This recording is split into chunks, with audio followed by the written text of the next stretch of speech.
So this clip is him talking about Latasha not being okay with the ethical non-monogamy and you being perfectly on board with it. Was that true? No. Did you believe that Brodus was being open and transparent and honest with you about his relationship with Latasha? What relationship?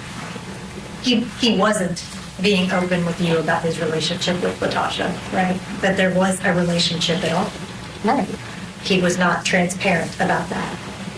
There was nothing, to my knowledge, there was no relationship. And you never said because he was so open and honest and transparent with you with his relationship with Latasha that you were okay with him then adding another girlfriend. No. That didn't ever happen. No. The voice that you just heard is Tabitha Archie, Brody Perry's widow. She testified that when Latasha Daniels showed up at their Collierville apartment around 9 or 10 o'clock at night, that yes, it was odd, but she recognized her. She recognized her from the church they attended together in Little Rock. And so she let her in, and the two began to talk. Archie described typical small talk. They caught up on life. They talked about their children. They talked about their jobs. And Latasha Daniels told Tabitha Archie that she was in town for a conference. And the defense claims that Latasha Daniels says that it was Brody Perry who told her to come to their apartment in Collierville that night. And it was Brody Perry who told Latasha Daniels to tell his wife that she was in town for a conference. But in reality, the two of them would tell Tabitha Archie about their affair. Now, that is what the defense claims. That's her explanation for being there, and that is her explanation for sitting calmly and telling a lie. Now, the defense also says that Latasha Daniels, even though she did, as she claimed Brody Perry asked her, she drove to the Collierville apartment, she made small talk, she told the lie about being there for a conference. In reality, the reason that she actually came there was because she was going to take her own life, but she wanted to confront Brody Perry one last time. Archie testified that about 9 or 10 minutes into the conversation, her husband, he arrives home, and that when he gets there, he seems agitated, and he wants to know why Latasha Daniels is at his apartment. But before that, I do think that Brody Perry originally was going to try to play it off because according to his widow, he actually offered the ladies drinks and he tried to make a little small talk. It sounds like things got uncomfortable pretty quick because Archie said that Brody Perry started to continually ask Latasha Daniels why she was at his apartment that night. And even though the defense claims that Brody Perry told Latasha Daniels to show up at the apartment that night, he actually called her an unexpected guest. Tabitha Archie says that about 10 minutes into this, Latasha Daniels, she says that she's going to leave. So Tabitha Archie begins to walk toward the door, and she says she turned around and nobody was behind her. Now stick around because I'm going to give you some insight as to why I think the defense is taking the route that it's taking by claiming that Latasha Daniels' entire reason for being at Brody Perry and his wife's apartment that night was because Brody Perry invited her there. That the reason she sat there calmly and that she lied about why she was there was also because Brody Perry told her to. So stick around and I'll tell you why I think that's important. Where were we? That's right. Latasha Daniels, after this intense conversation, she says, I'm going to leave. Well, Tabitha Archie says she gets up, walks toward the door, looks around, and nobody is behind her. And that is when Latasha Daniels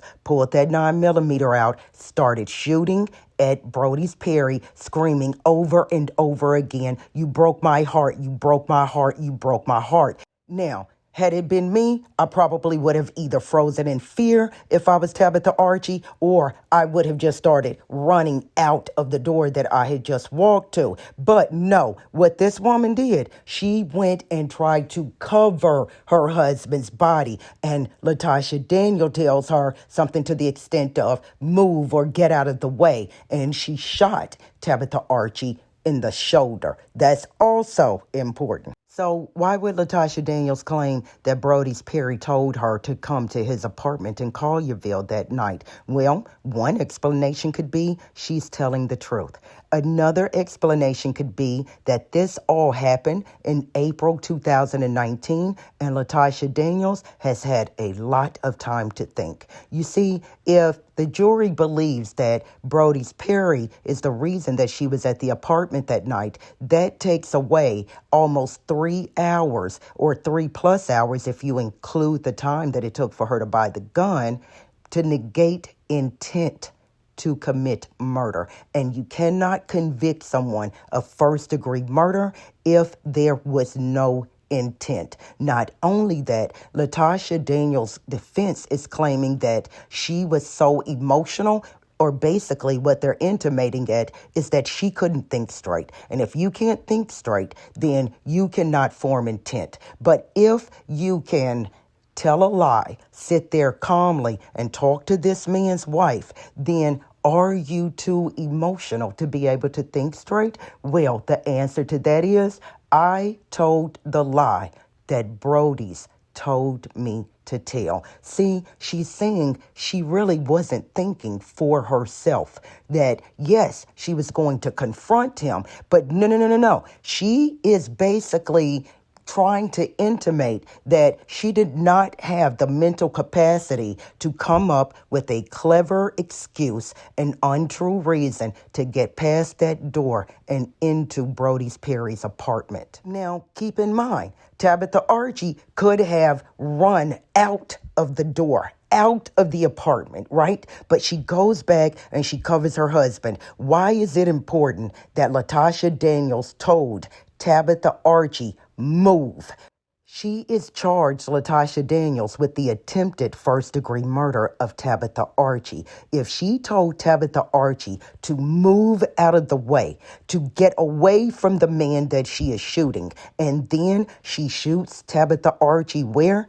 In the shoulder, then it is arguable that she did not have any intent to murder Tabitha Archie. Now, if a perpetrator shoots a person, let's say, in the chest, right, and then says, I had no intent to kill that person, well, in most jurisdictions, if you cause a bodily injury serious enough that you know that it is likely that it could result in the death of that person, well, you can still be charged with first-degree murder. Is that the case when the shooter shoots the person in the shoulder? Is being shot in the shoulder likely to cause death?